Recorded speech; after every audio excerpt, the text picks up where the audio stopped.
Like, for me, like, when I first started YouTube, I'd hear that passing along. You're a narcissist, narcissist.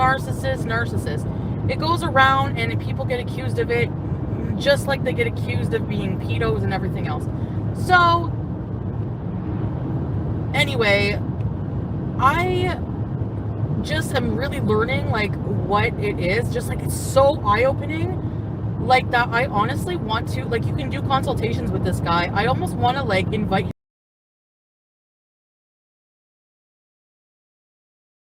him on my fucking channel and, like, pay him and have him on my channel and grill his brain. He has a YouTube channel. Like, I don't know. I'm like, honestly, it makes so much sense now. Because remember I told you when I was in this relationship or whatever, what I was dealing with, I felt insane and just, like, nothing made sense to me, like the behavior, everything. Now, everything makes so much fucking sense. I was in a relationship with a fucking narcissist, and he doesn't know it. He doesn't know he's a narcissist, because most narcissists have no effing clue that they are narcissists. Because if you tell a narcissist they're a narcissist, they're gonna say, no, I'm not. That's part of the fucking personality disorder. They're gonna be like, no, you're the narcissist. You know what I mean? So it's just so weird hearing this man talk so matter of fact and self-aware about himself. Like, oh, I have no empathy for people. People are just a means of control for me. They're just a means to an end.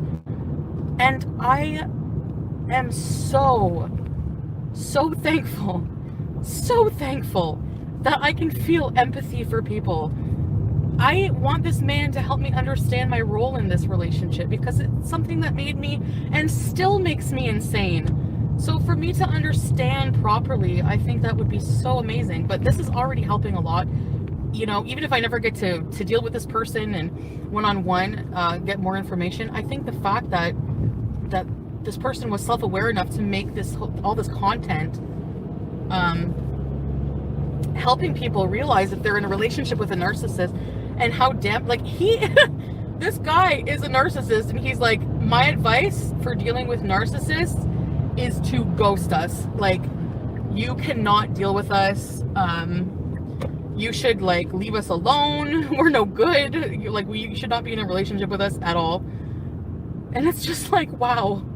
Because he said, like, even if you have to, like, cut off, like, the advice is to cut off somebody who's a narcissist, because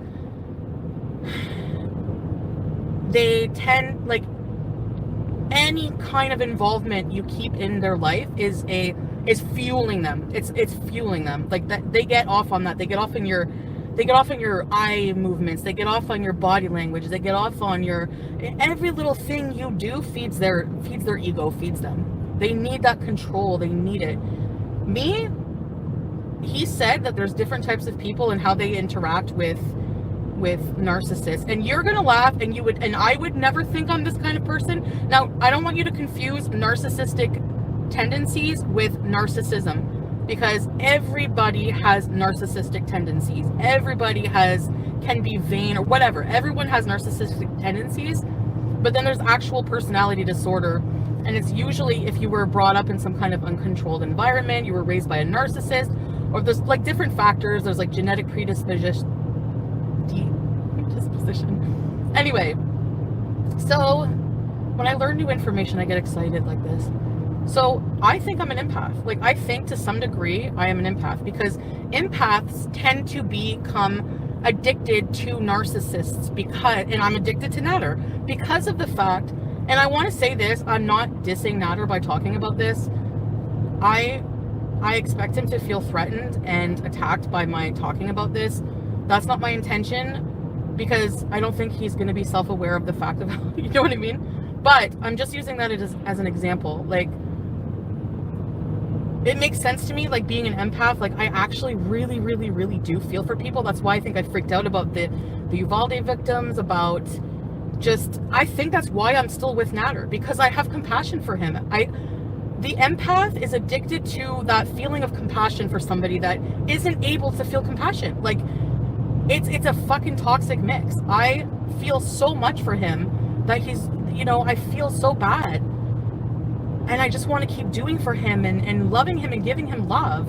And I don't get any of that back. So it's like, a narcissist is not capable of truly, truly, truly loving somebody, like, or feeling empathy or any of the emotions. And it's like, it's just so fucked up. Like, I don't know, I'm so happy I can feel love. Like, for me, that's what makes life worth living. Like, this person doesn't care, but how would they know if they've never experienced love? How can you know if you like it or not? You can't. How can they envy the feelings we have since they don't have them and they don't want them because they're narcissistic? So they're self-serving. They could care less about you other than as a means to an end, as a means to control. That's where they get their gratification from. That's what they're addicted to. They're addicted to, so as an empath, you're addicted to giving people compassion and care and trying to understand them. The fact that I can't understand or make sense of what was going on in his fucking head was driving me nuts. So now it's making so much more fucking sense for me. And with him, he's addicted to the attention and the control and the everything else. So it's like a really crazy relationship to have, an empath and a narcissist. So it's just so interesting to listen to and just like really think like, okay, I don't know if I'm an empath. I'm not sure. I think I have some qualities of it for sure. That may have, I don't know, like I feel for people. I do. I know it doesn't always seem that way because I can rage and things, but I think that's a part of it too. Empaths are really emotional people. I am extremely emotional, and I actually let my emotions really control me. So those are that's the stark difference. I'm all about emotion, and the narcissist is, they may mimic emotion if they want to bother. You know, but it's not genuine, it's not heartfelt. This person, this HD tutor person, was raised, his mother was a narcissist. You should check out his channel, it's fascinating. Talks about Amber Heard. Amber Heard's a narcissist, apparently. I think I do have narcissistic tendencies. I can be vain, I'm very, I have a very fiery personality, and I can be self-absorbed, but I'm not incapable of self-reflection. I have these moments, breakthrough moments of clear self-awareness, and I'm able to change my personality. I'm able to grow as a person. I'm able to love people, genuine love. So I'm not a narcissist. I have empathy for people. If I see somebody fucking starving on the streets and they need money, a narcissist will walk by and go, oh, fuck that bum, you know, like whatever. I don't care either way. They're indifferent. I feel for that person. I want to give them money. I want to go to the ATM and give them money. I feel bad. So no, I'm not a narcissist. So learn what a fucking narcissist is before you accuse people of being one. Number one. Number two, I think it's really fucking fascinating. Like, I can't believe that. Like, it's so weird to hear someone have so much self-awareness, because number one, part of the problem of being a narcissist is that you don't have any self-awareness, you know, of how you are. And that's why the narcissists tend to think that they're the victims, because, you know, it's either anything you do to threaten their control, they become the victim of it, you know. So they don't like to be found out, their nature, you know what I mean? So yeah, it's just so much makes sense now. Like, oh my god, all you had to do was fake love me. Not if you're not even fucking capable of it.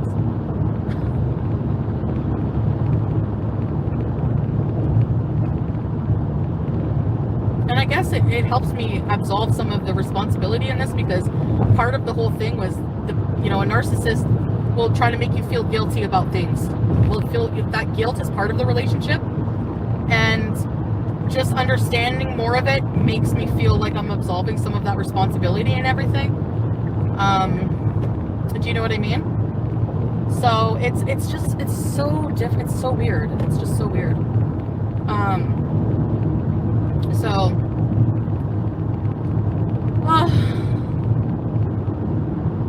that's so crazy. So crazy. Anyways, I can't see what people are saying, but I wanted to talk about that. I was listening to that.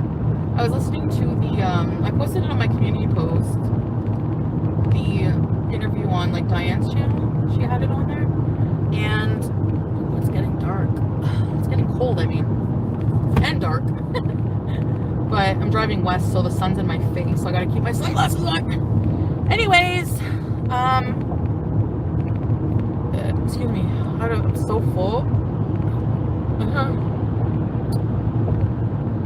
I'm bringing peace and leftovers. So whenever we get home, I'm gonna I got a couple of White Claws. My mom was like, she's like, you have to try White Claws. But I never tried a White Claw before, but it's like a seltzer water. I know they were really popular, like, I've seen Zachary Michael drinking one before. But they're like, really, I love seltzer water, but they use real cane sugar, but there's only like 100 calories per can, and like, what, like 2 grams of sugar or 1 gram of sugar or something?